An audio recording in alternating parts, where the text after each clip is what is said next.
নমস্কার, আমার গল্প পাঠ আসরে আপনাকে স্বাগত জানাচ্ছি।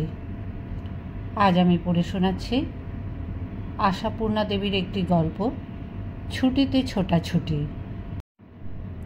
কলেজে ছুটি হলেই বেড়াতে বেরিয়ে পড়া অধ্যাপক জগবন্ধু বোসের এক নেশা। আর অধ্যাপক মানুষের তো ছুটি লেগেই আছে, পুজোর আর গ্রীষ্মের লম্বা ছুটি বাদেও ছোটোখাটোও তো কত। অতএব লম্বা ছুটিতে দূরপাল্লায় আর ছোটোখাটোতে কাছে পিঠে। ছুটির একটা বেলাও নষ্ট করেন না জগবন্ধু।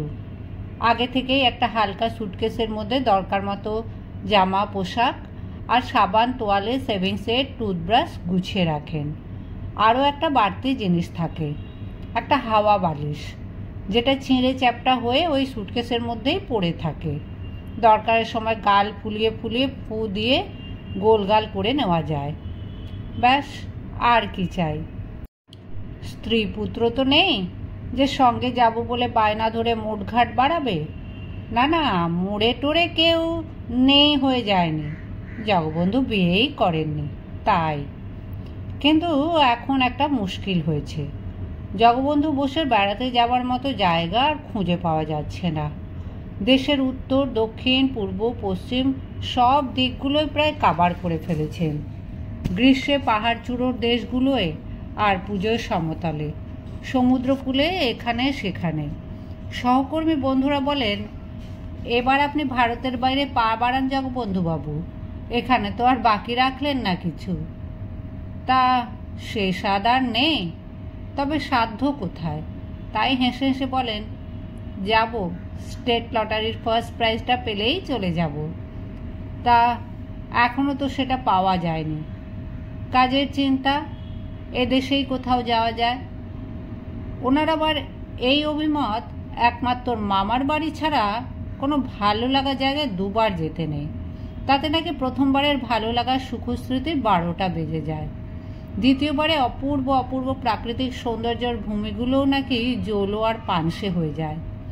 এখন তাই ভারী মন খারাপ লাগছে।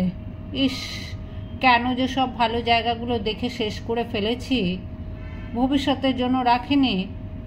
কিন্তু সামনেই 33 দিন ছুটি, যেতে তো হবেই কোথাও, বাড়ি বসে থাকতে তো পারবেন না। সাধন অবশ্য প্রতিবারের মতো মনিবকে এবারেও বলছে, কলকাতার পুজোটা একবার দেখুন না দাদাবাবু, কত জৌলুস, কত বাজনা বাদ্যি, দিকে দিকে কত ফাংশন, সব ছেড়ে ছুড়ে কেবল স্টেশনের দিকে ছুট মারা কেন? সাধন জগবন্ধুর বাবার আমলের লোক, তাই দাদাবাবু বলে। বয়সও কাছাকাছি।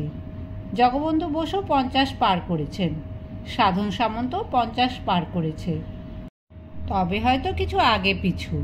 তা সাধন জগবন্ধুর শুধু কম্বাইন্ড হ্যান্ডই নয়, একাধারে চাপরাশি, বেয়ারা, দারোয়ান এবং গার্জেন। অবস্থানকালে শাসন করতেও ছাড়ে না। তবে এই ছুটিতে ছোটাছুটিটা আটকাতে পারে না কিছুতেই। ছুটি আসছে, অমনি জগবন্ধু বোস ভারতবর্ষের ম্যাপ আর টাইম টেবিল খুলে বসে। এবারেও বসেছেন। বিকেলবেলা টাইম টেবিলে পাতা উল্টোচ্ছেন জগবন্ধু নিজের দোতলার ঘরে লেখাপড়ার টেবিলে। হঠাৎ মনে হলো, ঘরের লেখাপড়ার টেবিলে পাশের রাস্তা দিকে বারান্দায় কে যেন একটু ছায়া ফেলে একপাশে সরে গেল। এটা কি করে হবে? ওখানে যেতে হলে তো ওই ঘর দিয়ে যেতে হবে, জগবন্ধু বোসের সামনে দিয়ে। আর যেতে পারে তো একমাত্র সাধনে, আর কে আছে বাড়িতে?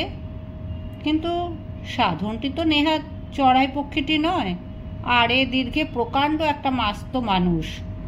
জগবন্ধুকে এমনই অন্যমনস্ক হবেন যে সাধন তার সামনে দিয়ে ঘর পার হয়ে চলে গেল আর তিনি দেখতে পেলেন না? না, ছায়াটা বোধহয় মায়া। তবু বললেন, কে কে ওখানে? সঙ্গে সঙ্গে দেখলেন, স্বপ্ন নয়, মায়া নয়, দৃষ্টিভ্রম নয়, স্রেফ জলজান্ত মানুষই। একটা নয়, এক জোড়া। যদিও এক জোড়া ফুলদানি বা এক জোড়া জুতোর মতো সাদৃশ্য নেই।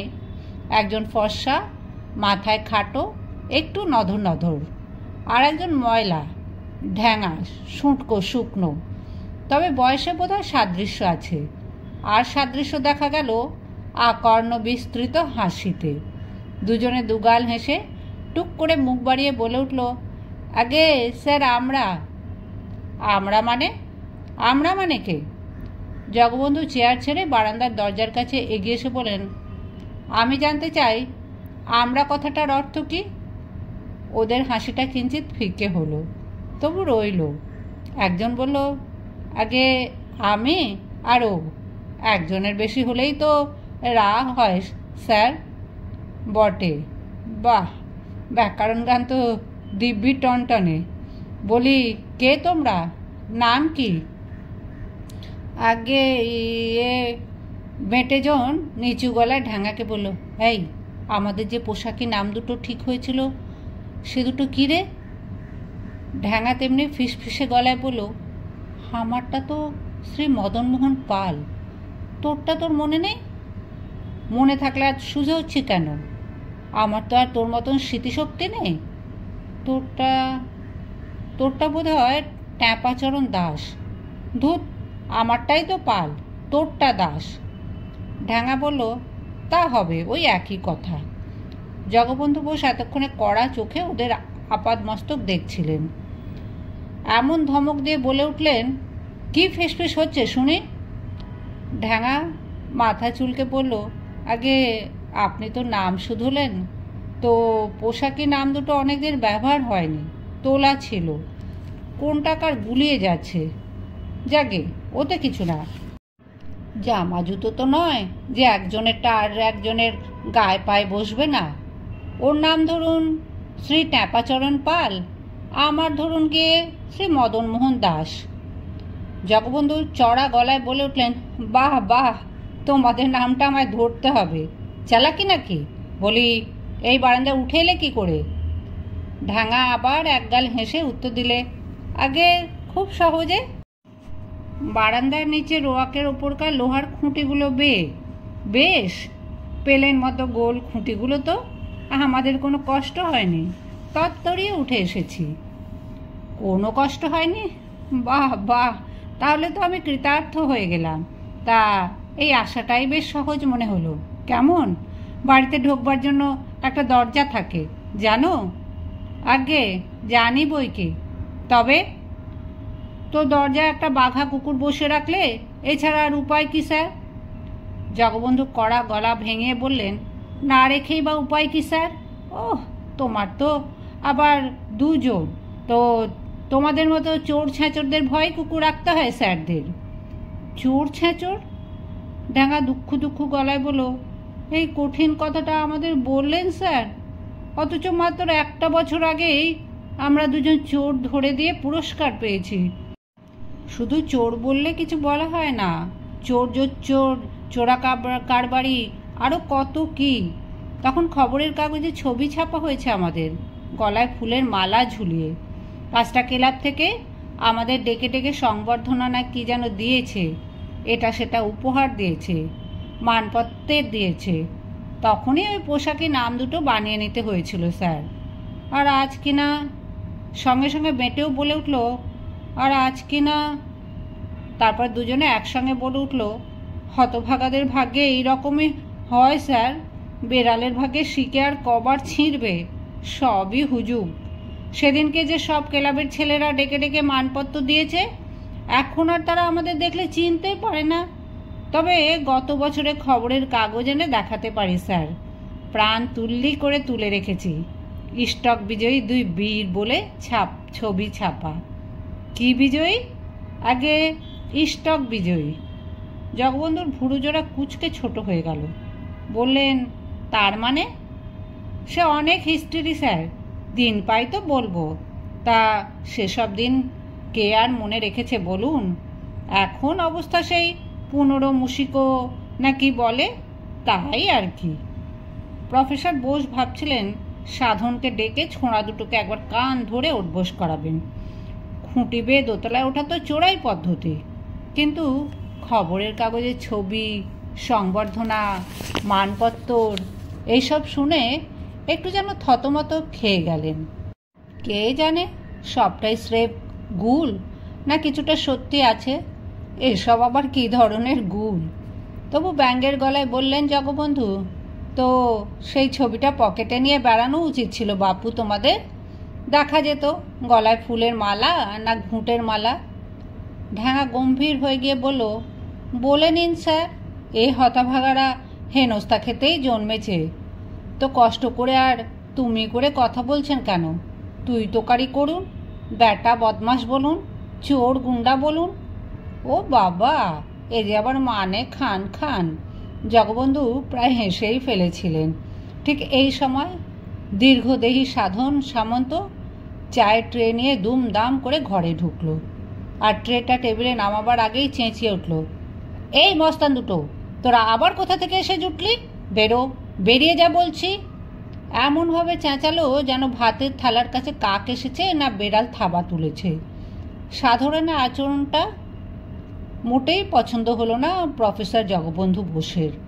এ আবার কি, না হয় একটু উল্টোপাল্টা ধরনের দোতলায় উঠে এসেছে, তা বলে এভাবে দুধছাই করতে হবে? মানুষ তো নাকি?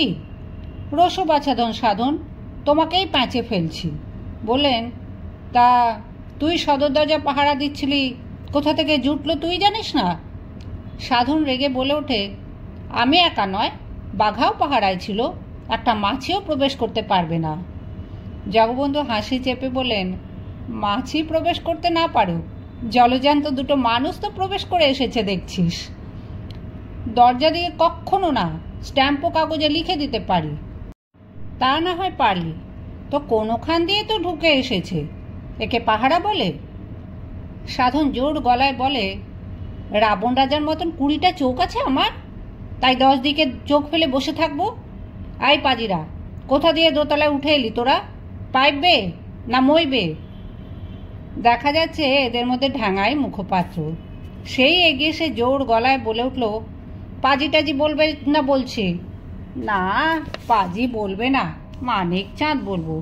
কি মতলবে উঠে এসেছিস শুনি? তোমাকে বলতে যাব কেন? তুমি কি স্যারের সঙ্গে দেখা করিয়ে দিলে? কতদিন ধরে তো খোসামত করছি। জগবন্ধু তো অবাক, এদের তুই চিনিস? সাধন এতক্ষণে হাতের ট্রেটা টেবিলে নামে চা ছাঁকতে ছাঁকতে বলল, রোজ এসে ঘ্যান ঘ্যান করলে না চিনে উপায়? এখন বেটে বলে ওঠে, আপনার এই লোকের স্যার কথাবার্তা সুবিধের নয়, আপনার সঙ্গে একটু বাক্য কইতে চাই শুনে কি জেরা, আমরা যেন কাঠগড়ার আসামি। কি মতলবে, কি অভিসন্ধি? বাবু ফি বছর ছুটিতে বেড়াতে যায় নাকি, এবার কোথায় যাবে, এসব তোর জানবার দরকারটা কি? এই সব। জগবন্ধু আরও অবাক হলে, তো সত্যিই তো, কি দরকার? বেটে আরও কিছু বলতে যাচ্ছিল। ঢ্যাঙা বলল, তুই থাম, আমিই বলছি। কিন্তু সে একটা গোপনীয় কথা স্যার, আপনার ওই লোকের সামনে বলবো না, ওকে একটু সরে যেতে বলুন। বটে বটে। সাধন হাতের চামচখানায় ছুরির মতো উঁচিয়ে ধরে বলে ওঠে, আমি সরে যাই, আর তোরা স্যারের পেটে ছুরি বসে সর্বস্ব লুট করে নিয়ে ভেগে যাস, কেমন? জগবন্ধু বলেন, আহ সাধন, কি ছেলে মানুষই করছিস? দেখ না এরা কি জন্য আমার সঙ্গে দেখা করতে চায়। কি হে বাপু, কলেজে ভর্তি হতে চাও নাকি? লম্বা বেঁটে দুজনেই মাথা নিচু করে। ঢ্যাঙা বলে, ও কথা বলে লজ্জা দেবেন না স্যার, পেটে বোমা মারলে ক বেরোবে না, শুধু একটা বাসনা ব্যক্ত করতে চাই। জগবন্ধু চায়ের কাপটা মুখে তুলতে গিয়ে নামিয়ে রেখে সাধনের দিকে তাকিয়ে একটু লজ্জা লজ্জা হেসে বলেন, ছেলে দুটোর সামনে আমি একা চা খাবো সাধন? মানে? আর মানে বোঝাতে হবে না। সাধন চড়া গলায় বলে, সাধন অনেক বুঝে ফেলেছে, কিন্তু বলে রাখছি, ফুল কাটা কাপ প্লেটে দেব না, চটা ওঠা কলাই করা গেলাসে ধরে দেব, ব্যাস। আহা, তাই দিস বাপু, তবে তার সঙ্গে আরও কিছু দিস, দেখে মনে হচ্ছে খিদে পেয়েছে। ঘরে নেই কিছু?